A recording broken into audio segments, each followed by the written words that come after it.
Hey guys, so you'll never know you've made the right decision, okay? And this is something key with property investment is there's always, we deal in imperfect properties. There's always something about the property, the market, the tenants, the legislation, the taxation, the whatever. There's always something about the property that makes it imperfect, yeah?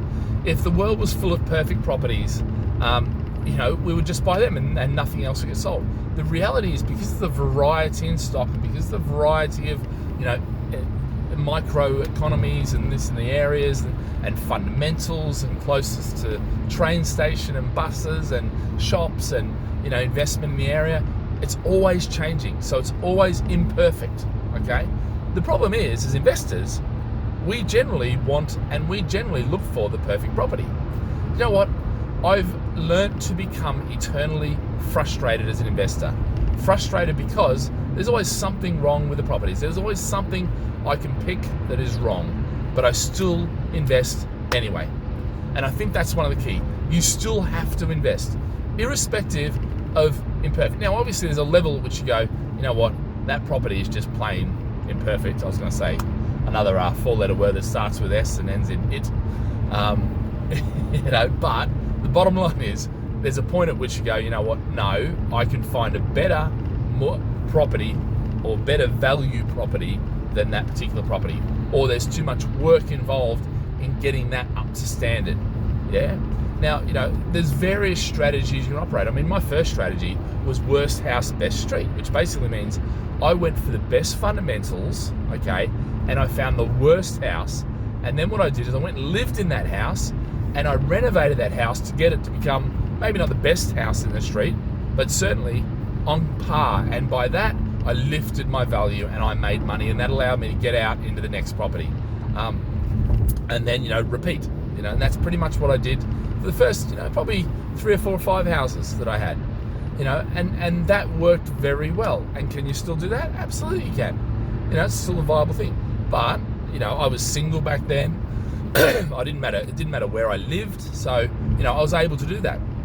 Nowadays, I might do it a little bit differently because, it might be worst house, best street, but I'm probably going to get contractors to go in and do all the work because I've got a bit more money to do. Back then, I was skint when I started off. Every last dollar went into buying the property and I had nothing left, so I had to wait until I earned money. And then I had barbecues with my mates who used to come around and, paint the place and fix the decking and, all this sort of stuff. But the bottom line is here, you're never going to know it's correct. And it's even with this property. That property made me huge amounts of money. Well, the first property I did, huge amounts of money.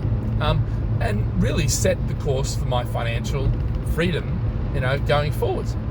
The interesting thing was, at that stage, it was still, pretty crappy house.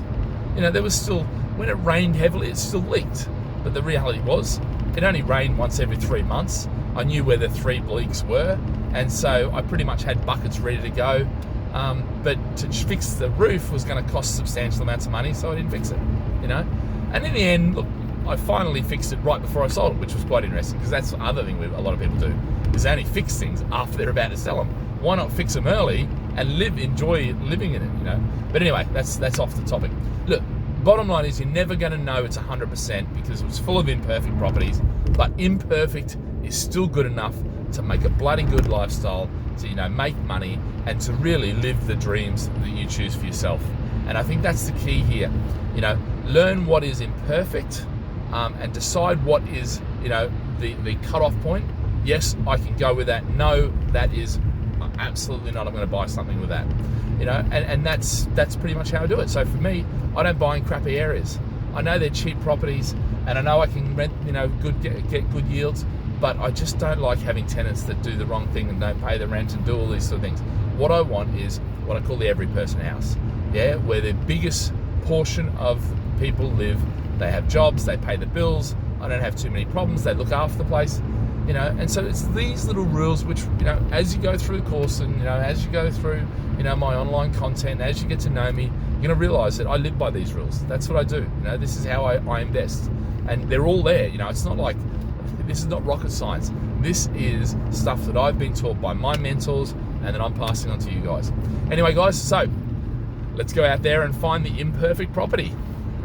Have a great day. Live with passion. Remember, subscribe and ask any questions, and I'll be happy to answer. All right, guys. See you later. Have a good day.